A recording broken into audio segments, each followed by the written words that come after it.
be, how can we take the lines into this team fight so that we can avoid the Tide Hunter as much as possible? And Tide Mirana is a really strong pairing in the side lane as well. Gush is not the greatest level 1 ability, but Mirana is a hero. Wow.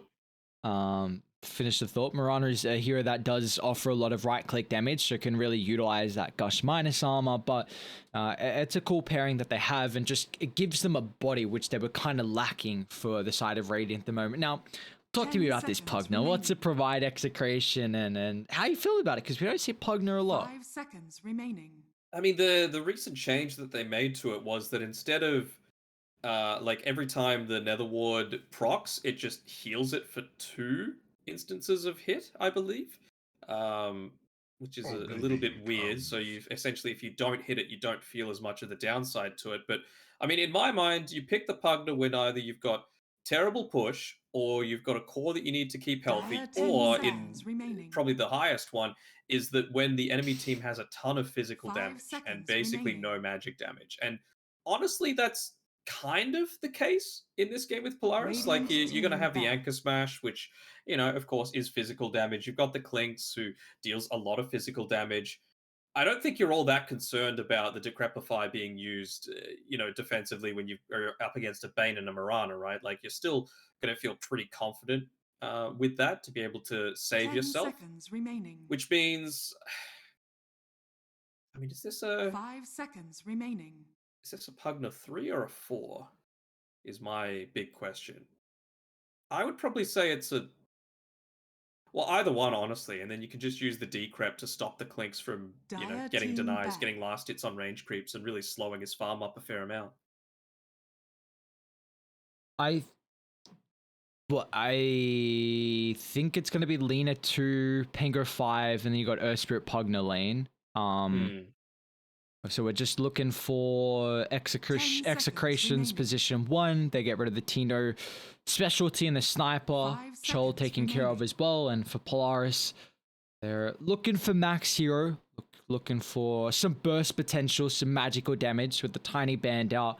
Anything out that is standing out for you?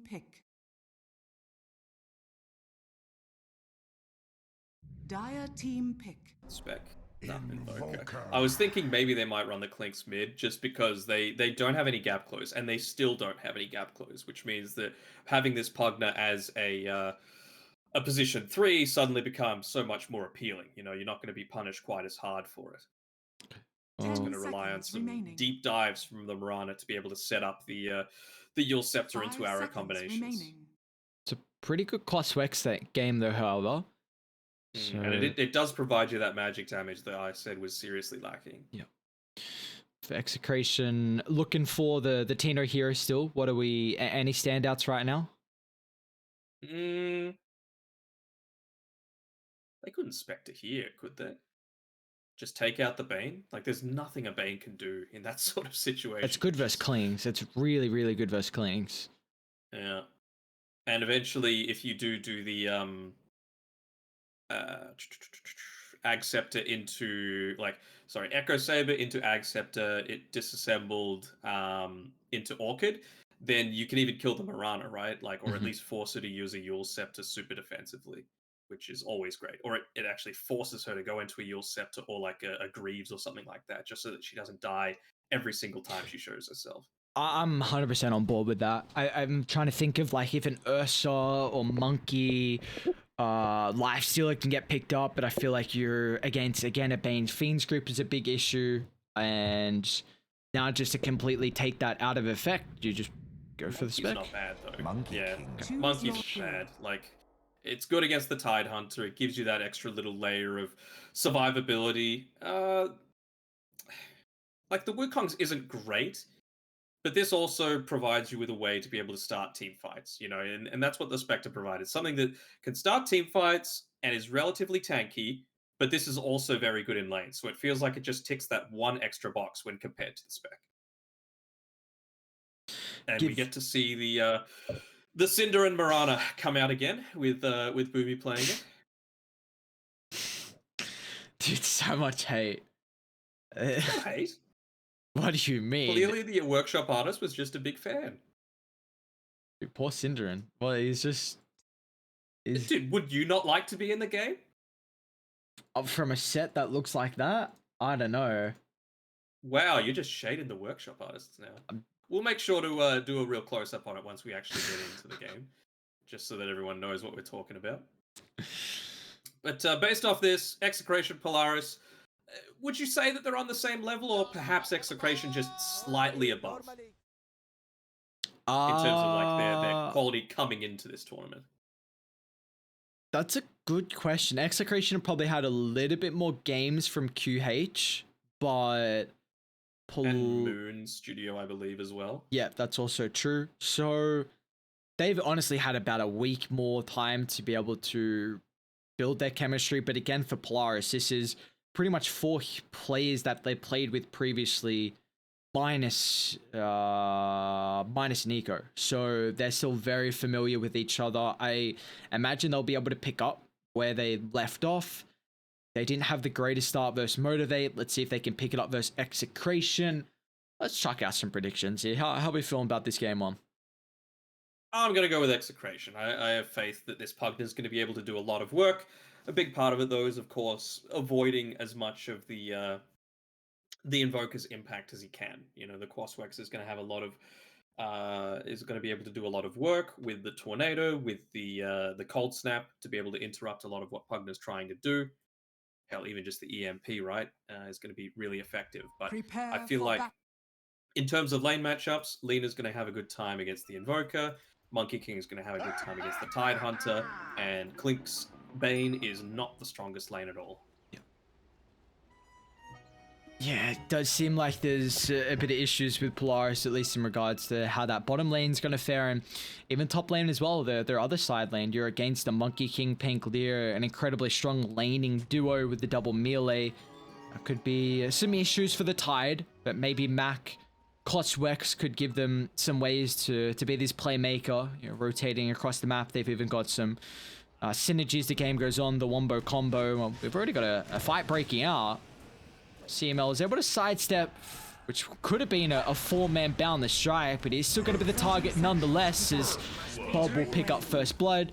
Now, I might look for some retribution on Tino with one more right click thanks to the minus armor. Boomy will secure this, but it still has put himself in a tricky position as Bob and Co still able to stand their ground and push back the rest of Polaris. But Nico, he doesn't mind. He's able to tank up the abilities and push the side of Execration to breaking point, as you'll end up losing Raging Potato. You're making a double on Nico. Let's just have a full 4 kills already before the horn sounds. What else do we want? Is he going to be able to get away from this? He's going to have time to get the next arrow off here, and no rolling boulder means that you might be in a little bit of worry. Do it, Boomy. I don't think you can go. You can't go for the blind one. Dude. He's got the boots of speed. He's going to be able to dodge it, unless... Okay. Oh, the Monkey King's coming. The owl is coming for vengeance. They got the old poor Cinderman. Oh, he just wanted, wait, sure, okay. He just wanted the trip back to base. They give the kill to Tino. So, then we got 5 kills to start this game. You love to see it. You love to see it. Who ended up getting the first blood again? Bob. Alright, I think that's the only one that really matters there. No, he wanted to go back to base. Okay, I'm just like, hang on, what's going on? Bottom lane, Brady Potato. He doesn't have assistance right now, and well, he's just gonna try and get a creep before he... Dude, what is this game? I don't know what's going on, I'll be honest. That's a very deep dive, and it's not like you have the amazing setup either that we saw previously with a Bane combo together with a Bloodseeker. This is a Bane Clinks, right? Like, there's no pre-setup coming through here. Okay, I don't even know, like, if we can really decipher the question I'm about to ask, but do you really feel like the 5 kills is now going to disrupt the issues they had in the lanes from Polaris? No. Because, like, the mid lane was still fairly, like, favored towards Bob, so I feel like that's going to not change up too much of anything. He's just going to continue shoving this out. Were there any D wards been put up? Nope, no sentries to block up any sort of camp. So yeah, I feel like Bob's still going to have a good enough time. I don't think Monkey King went down, unless I'm mistaken. He died once, yep. My bad.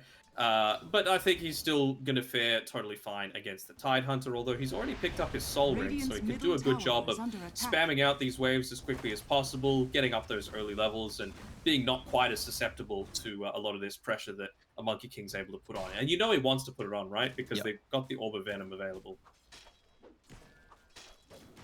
That they do. They got a very good position right now in the creep wave, so we'll see how much further this is going to continue to give Nico a decent time up top.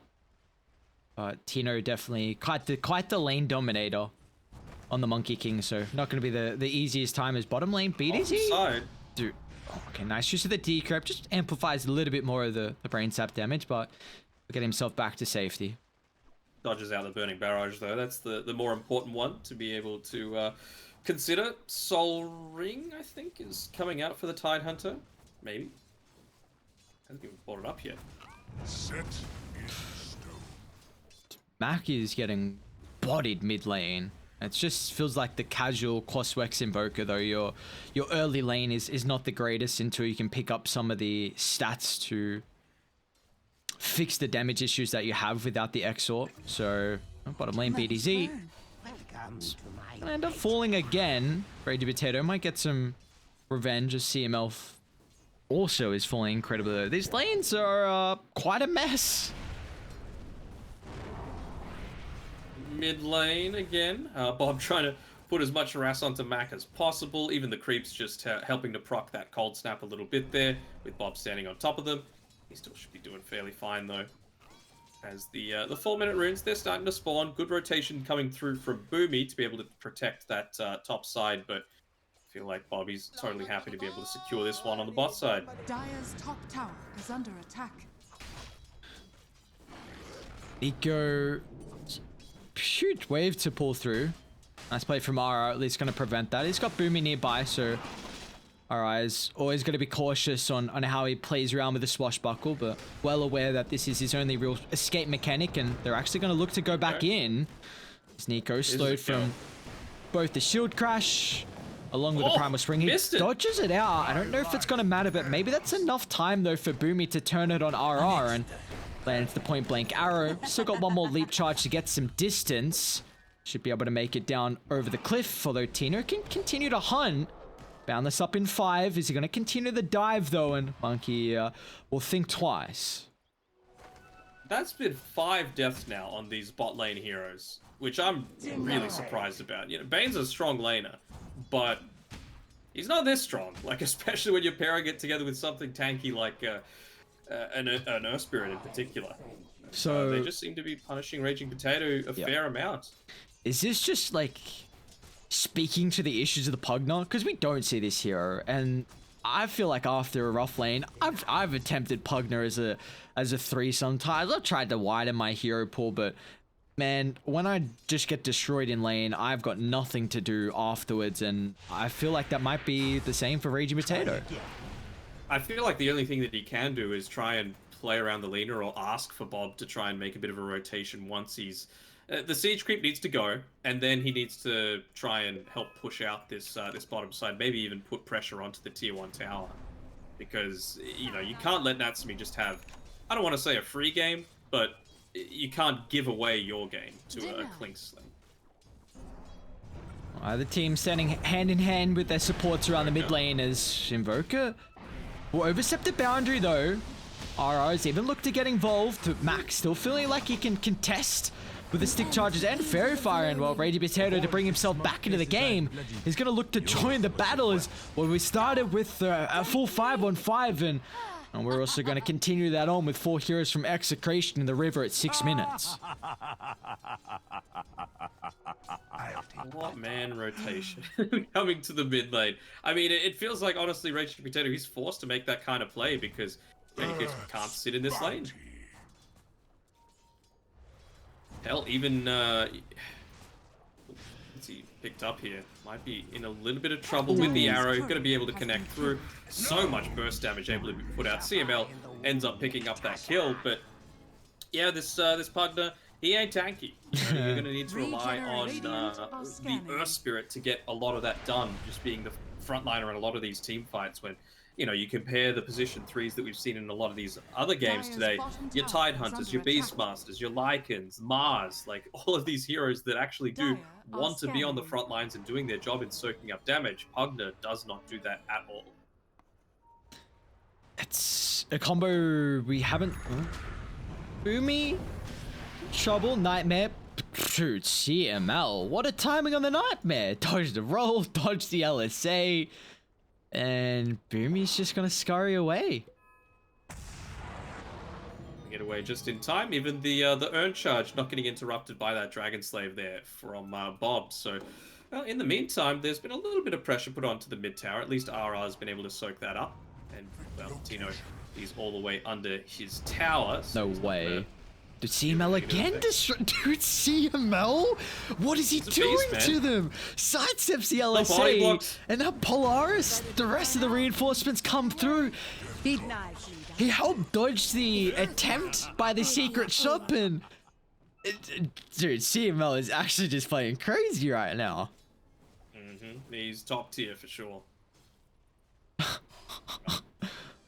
Alright, well, there's been a lot of space for our position ones. Tino, 2-1-1 at the moment, top of the net worth simultaneously.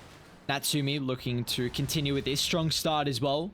Second in the net worth, hunting Ragey Potato, who's got the big issue of Mac. Looking hot pursuit here as well. He can play around with the D-crap, but it'll give him enough space to get close enough distance to the tier 1 tower. But it's not going to be far enough as Boomy will help cut off the retreat. That's 12 early kills for Polaris, but they're not really transitioning this to much of a net worth lead. They're not, but that's just because the Monkey King's essentially got an unopposed lane. The counter argument to that is that Nico, he's just been... I mean, the way to make this lane work as a Tide Hunter against a Monkey King is another kill onto BDZ, is just to not lane into it, right? Like, you just need to avoid it as much as possible. He's been constantly in the jungle, he's been pulling creep waves behind his own tower, so that at least he's able to get a 50-50 trade against the Monkey. Now, this is huge if Dire can take the tier 1 mid at a pretty early rate. They've already done majority of the damage. Right, if they need the numbers, they'll now come through thanks to the help of Nico. They don't even need him to kill a Bob, and Nightmare beautifully sets up for a double Ravage. RR had to compromise his position to protect Ragey Potato and wake him up, but just sets up for an exceptional rotation from Nico, and tier 1 tower successfully defended. They were so desperate to take that tower as well. I mean, Ragey Potato ran back in, wanting to get the last Nether Blast off to be able to take out the last of the tower's HP, but yeah, just ends up paying with his life for it. The Ravage connecting onto multiple. There was another great arrow coming out here from Boomy. We're really seeing a lot of fantastic plays. I mean, look at that, Boomy, 6, 2, and 6 so far, 10 minutes into the game. Amazing play from the supports right now on Polaris. Also, want to mention the fact that Mac is actually just going straight into the Midas. No Urn, no Spirit Vessel, nothing like that. I wonder if this is just with how exceptional the lanes went. He feels like he can get this greedy, I guess, in a way. Because Quaswex, we see a lot of the early utility. Yeah. So, you know, sometimes it is that Urn into the Midas or Spirit Vessel into Midas. But going for it this early means that it's going to enable him to scale much easier. I feel like you can go back into the Urn just for that single target pick-off potential. Sure. I don't know if you need the Vessel just because you've got the Bane, and that's another one of the components to the Enfeeble. It actually gives you that heal/regen reduction as well, so you're not going to be able to feel the effects of the life drain quite as much. CML. Just a little jump on forward. Can't get in range for the Lina. You see still the heavy commitment and the recognition that Polaris cannot give up this tier 1 tower for free. Put as many bodies as they can on the line to delay this for as long as possible, and it means that Natsumi's got his farming accelerant completed in the Maelstrom. There's no stacks, in fact, at the Ancients, so hopefully they can start to enable him, but they really haven't had time with all these 16 kills, but first use of the Fiend Script from CML will cost the life of BDZ. They were all set up for that. The Observer was sitting there just to the left of the tier 2 Dire mid tower, copying, I think one of the heroes was caught within the smoke when it was used, so really nice to be able to set up defensively around that. BDZ didn't land the rolling boulder as well, so Dire's there's top also tower that. is under It's attack. definitely not playing it at the same caliber that we saw in the TI qualifiers. Dude, you know how annoying it would be for someone to rotate to a lane and then get nightmared and then have that hero just taunt away with this stupid cheese and like kind of French music in a way? French music. Yeah, that's Dire's top frustrating tower on is another falling. level. Love that music, man. What are you talking about? I'm sure Bob's not enjoying it. 3 deaths for him, and CML is being a complete bane for them. Just don't die, XD. XT, just as easy as that. Come on, you scrub. What are you doing? Why have they got 17 I kills? didn't call him that, alright? You're putting words in my mouth. You definitely said that, Tino. Do it, Mac. Oh, they might do it now. In fact, they'll just tornado Mac. Bob. Tino, in and out he goes, but Natsumi even looking to cut off the escape from the stairway. It's just that it was bait. The whole time it was bait. The observer ward was placed up there. It saw that Monkey King was bouncing around in the trees, and you don't do that unless you've got a fairly confident setup to try and go for. So, really good positioning by Mac to be able to respond to that. And, man, this Polaris roster, I mean, I know they got 2-0 previously, but they're looking in pretty decent shape so far. Yeah, that they are. Is there any silver linings, any timings that we could see from Execration kind of bring them back to a steady game one? Shadows take us. Let me have a think. And that Observer Ward just caught another smoke, by the way. CML, you can see he's the one pinging it out. He, underneath the cover of the Moonlight Shadow, just pops it again. Man, CML and Look at Bowie that, dude! are I hard actually carrying this cannot. game. This They are hard carrying this game, so hard, man.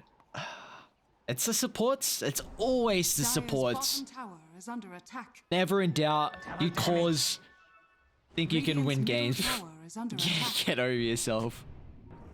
Like the Dire's vision, bottom tower is under attack. the positioning in team Dire's fights, the structures are baits, the fortified. accurate use of arrows, body blocks in the middle of all of these engagements, setting up for dominant laning stages that really shouldn't be happening.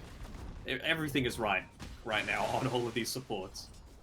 Dire's bottom tower has And they fallen. have a pipe now completed for Nico. So this is a huge amount of bottom tower is resistance under attack. from pretty much all of that Execration will be outputting through the early game until Tino finds these items on the Monkey King. And well, Mac doesn't find the angle though, but still they've got a great ward on the back line. We saw the use of it previously to scout out the smoke, and now it can help get a pick off onto RR to enable this tier 1. Dire's middle tower They is ended under up attack. using the Fiend's Grip for that. I don't mind it at all. Like, putting it on cooldown this early into the game is cool, and you know that you're guaranteed going to secure a tier 1 tower in mid as a result of it, so...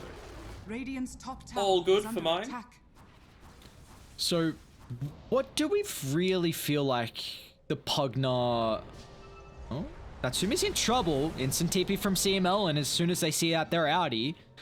Dude, no, what? Oh my lord, Tino. Almost getting caught by the arrow, but Reiji Potato tries to juke away, but back into Natsumi and back to his demise. If they caught out in the river, will finally be the pesky CML.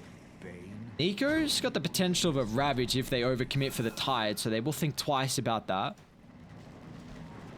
A decent bounty being fed over. 418 gold going to Tino, so he's the one that's still having a pretty decent game. I think he might have his BKB completed. No, he's actually going for a Desolator instead, maybe following in Mid-One's footsteps a little bit here, but I don't quite see the same synergy with it when compared with, SMG's draft that we saw in the opening series of today.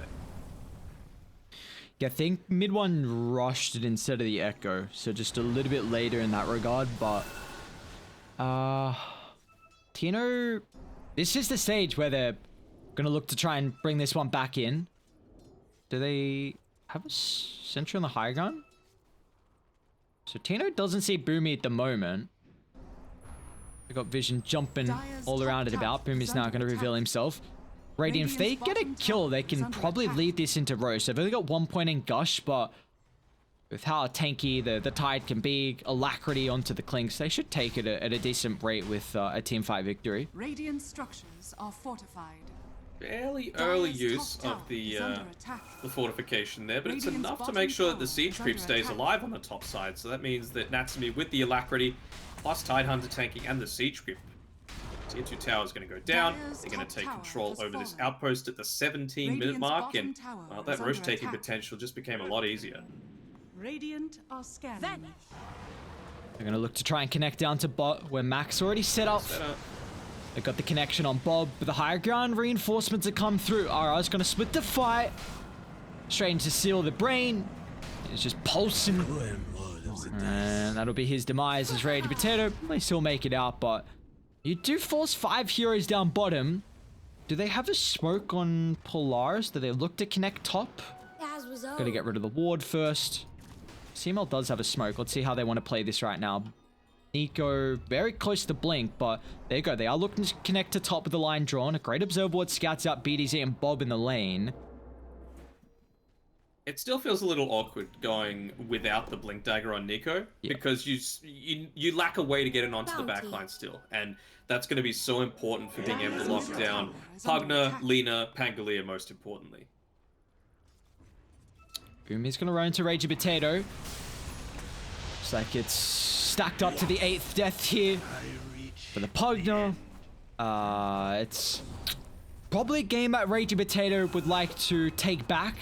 Unfortunately, probably not going to have that opportunity, as the Pugna seems like it might be a one and done, never to be seen again for quite some time. I feel like Pugna's like a last pick hero, you know, not a second phase hero. He's gonna try and hide off into they caught him. Dude, that big tree, I always say it's out of place. I don't know why it's there. You think it might block vision, you think it might do something, and Mac just tipping his counterpart position too in Bob, and that's a solo for Mac. It's just a hollow tree, you know? It's totally fine. And now you've even got the Yule Scepter here on Boomy. So 19 minutes in addition to having the urn, that's probably the first arrow that he's whiffed, and it's on a completely stationary target in the Roshan. At least this time they're 2 points in Gush than what we spoke about previously, so 1 extra armor reduction. And they only need 1 kill, and they're more than content with taking a fight here. Even though die around a choke point, you know, could be favorable, Radiant, they feel so incredibly strong right now that they're almost taunting Execration to contest this. They're going to smoke up immediately after this. They've got the Blink Dagger just delivered by, for Nico, rather. Maybe the fact that Invoker's a little low on mana might dissuade them, but could just be the case of wanting to use the Midas and then get back to join the rest of the team. Looks like that might be. Oh, Tino. Did they just drop the Ravage instantly? He's got the help of Ragey Potato on the backline, but Ragey Potato is just going to hope that the BKB can be enough of a deterrent here for Tino, but he's going to run straight to the Sunstrike. RR a little bit too late as well to give him some space there. Meanwhile, BDZ is outie too, so a Ravage drop just for a solo kill on Tino. They're still looking to try and set up, and Mac has done so beautifully on Bob, but he's pretty speedy. That fiery soul, though, yeah, it's providing them a lot. BDZ, he's just going to throw his life away to make sure that his Lina is potentially going to get away. Roll into TP, he should make it, actually. Yeah. Okay. Silver linings. That's what I keep telling myself when I'm behind 7,000 in a game. Silver linings, guys. Boys, we can do it. We can come back. Need the team morale. Winnable. Game is winnable. Come on, lads.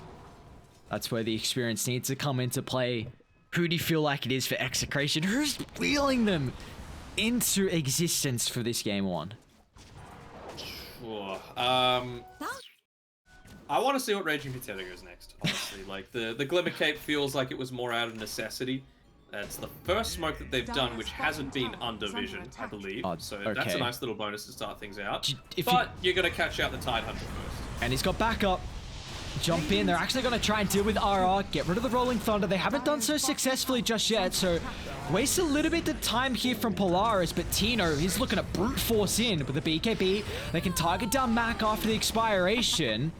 Raging Potato's taking up a lot of abilities as well, and time wasted. Nico still Ravage on cooldown, so they have the big AoE control. Maybe this is the fight for Execration to bring them back into this game, as they're looking to sound the retreat, and I think they are. A heavy commitment nonetheless is Execration buy back on multiple heroes, the Pugna along with the Pangolier. See, they do have an okay amount of magic damage here with the Invoker on Polaris. But I feel like this is the type of game where, honestly, for Pugna, it might be more worth building just the Shadow Amulet. As a whole. Are they going to be able to catch out the Clinks? Oh, TP's coming through. Ravage up in a couple seconds. They're all grouped up. This could be disastrous for Execration. Oh my God, they wouldn't even go through the first life. And guess what? They wouldn't even need the Ravage. They're so far ahead on Polaris that it doesn't even matter. They run into the solo Clinks, but instantly the reinforcements come out of nowhere. They weren't expecting it at all, as Boomy, out of all heroes, finds a triple. 10, 2, and 12 on Boomy right now. Dude, my lord. He's nuts. What a game that Polaris had played. Oh, and now he's got a mech. And of course. And he's halfway to Greaves as well. He's so farmed. Oh, don't look at Raging Potato's net worth. Don't do it. Oh, don't Google it either. I feel like that's the... You don't Google the Raging Potato Pugna, not the net worth. See, Mel? Got him. But yeah, don't you reckon a Shadow Amulet might be more decent for Pugna in this game? Like, it has no cooldown, so you could just consistently look to use it, and it felt like in that triangle fight, maybe if he was looking to use it, you might have been able to get some really nice value out of the life drain. What, then the Glimmer? Yeah. I guess it's just like, what can you provide the team with how far behind you are? Maybe stop if you're on the... I don't know. I feel like if you're a core, you need to be a bit more selfish just to try and get yourself back into the game somehow. Because you are probably dead. Never mind. Sunstrike, Gleipney. Alright. BDZ straight chilling. They still got Ravage as well. He's just hitting arrows when he's not even trying to now. Boomy, you know, through his stint on TNC was always a difficult player to verse when he was on the Mirana, and it's shown already with Polaris on this hero. Been any team fight really where RR's actually been in there using his Rolling Thunder to disrupt multiple heroes? Because I can't remember it. Oh, poor Bob. Now he pops the BKB after the TP, but that's already been cancelled, and they're gonna skate. He's gonna continue to chase him to the ends of the world. Also got the detection as well to limit how long it will take, and meanwhile they're also looking for pickoffs across the map. Boomy's gonna run into BDZ. It's just Nico combined with him. It's a bit more of a difficult kill. Hey, let's just do small salt in the wounds. The easier target. They just leave him. Cool kids, they're not gonna look. They'll just let Mac get the kill. But Tino is farming. He is, and Bob's pretty farmed as well. Radiant's top tower has fallen. Didn't help him much on the bot side. No. No, it did not at all, and Radiant, they're gonna think about going up high ground. As Overward placed, let's just put that Zoom in a position where we can dangle a hero with 2800 health. Spirit Vessel out, and BDZ? It's another one to add up to the tally for the support. 7 deaths for him. He's just trying to make it even with the death and the assists, or at least make it look a little bit cleaner. And just the alacrity onto the Clinks, the Solar Crest being pumped onto the Clinks. Oh, Nico just gonna jump in instantly. They'll bring down Bob before the hope of the BKB once again. Feeding off the brain of the Pangolier. They'll put him in the grave as well. Execration. You got no tier 2s to halt Polaris' full set claimed middle. They might look to hope for one more fight because Tino's incredibly farmed, but they're down a huge amount of numbers. They're making the attempt, but going on Nico, it's instantly disrupted. thanks to the Nightmare, now he's out of range. That's completely wasted. The Wukong's BDZ just evaporates, and that's all you hope. Feels like gone and dusted now. As the farm feels like now you don't have a BKB, you don't have a Wukong's, and Boomy can just leap away. Even if the decrep gets used there onto the Mirana, now he's got the Guardian Greaves, so he's going to be able to break out of any kind of not again, Raging Potato. They thought they were safe, but Radiant, they doubled back on the higher gun. Even look at Boomy's positioning. Is at the stage where he doesn't even care right now. He'll catch up Bob. A nice arrow eaten from BDZ means that Bob at least gets an opportunity to pop a BKB, but I mean, it's, yeah, this one's well and truly over and done with. From the start where we saw Polaris just body them from the 5-on-5 before the horn and until the end, about 28 minutes in, it's all been one side and it's all been Polaris. What's been going on with these laning matchups today? You know, I know. Ones clearly should be going one way, just aren't. You know, there's been a lot of unexpected individual outplays coming through. Oh. One attempt. Oh, CML. It was all the supports, man. They, on Polaris, did so much work this game. Like, CML, Boomy had such an incredible performance, and we're still sticking in this, okay. I guess. Just the supports. That's A a lot of gold. Like, Nico's a valuable prize to bring down as well. The rest of the team's just completely ditched him. So 561 gold picked up for none other than your position 5 Raging Potato Pugner. That's a bit harsh, sorry. 4.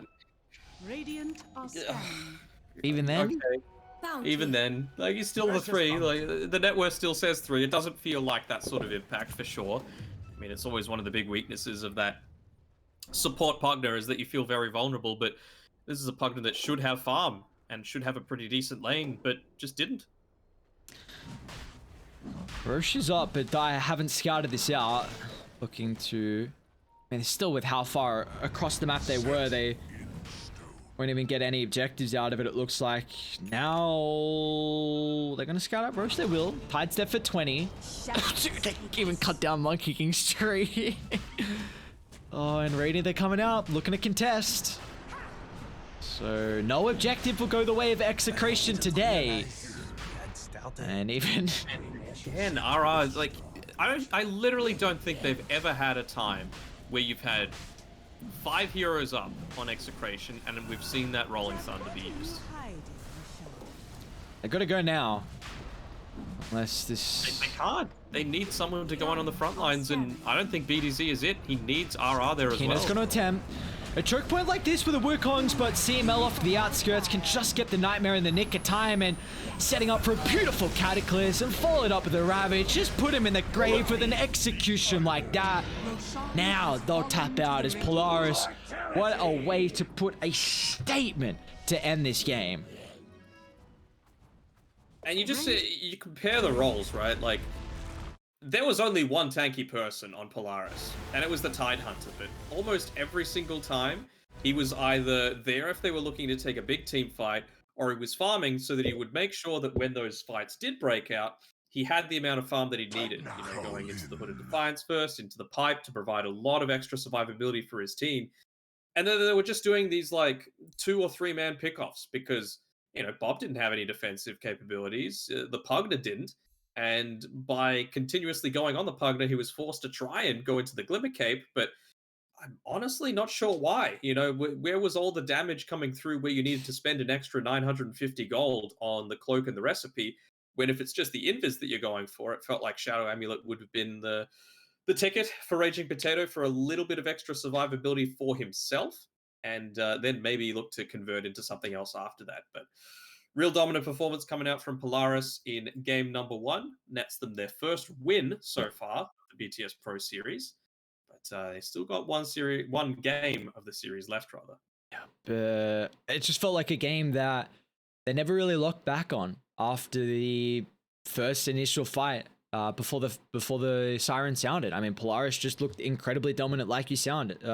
Apologies. That honestly, from every player through their respective role, just performed at such an incredible level. Individual plays, your team plays as well. Polaris just were able to dominate Execration where they didn't have an opportunity to come back in. Tino was farming very well considering how little of the map he had to play, but it felt like he didn't have an angle back into this. They made attempts, but unfortunately for Execration, they just weren't able to crack Polaris. As again, you know, like you said, their first map victory here for the BTS Pro Series Season 8, and maybe with this first victory, they can continue on with their momentum, heading towards the later stages of the groups, considering this is their only second series overall as the new roster, so looking to build that chemistry, the connection, you know, the former players, so they're, you know, still very confident with each other, but, you know, this is a nice win to put them on the board up against Execration, and we'll take this one into a small break. Our last game